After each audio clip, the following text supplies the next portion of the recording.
America ఒంటెత్తు పోకడల మీదన వ్యతిరేకించేది Russia.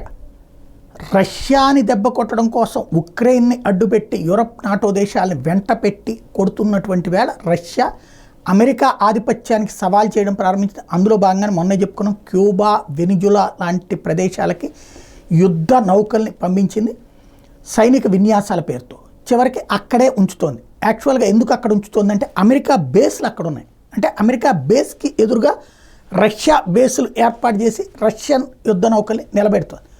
ఇంతవరకు ఇది రష్యా అనుకుంటే ఇప్పుడు చైనా ఇందులో దూరింది.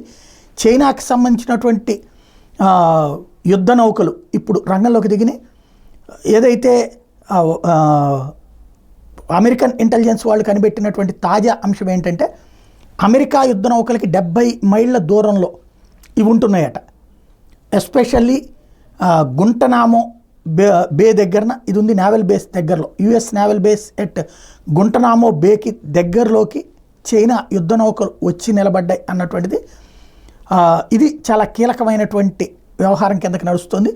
యుఎస్ మిలిటరీ ఇన్స్టలేషన్స్కి సంబంధించినటువంటి ప్రదేశాల దగ్గరికి చైనాకి సంబంధించినటువంటి నౌకలు రావడం అన్నటువంటిది.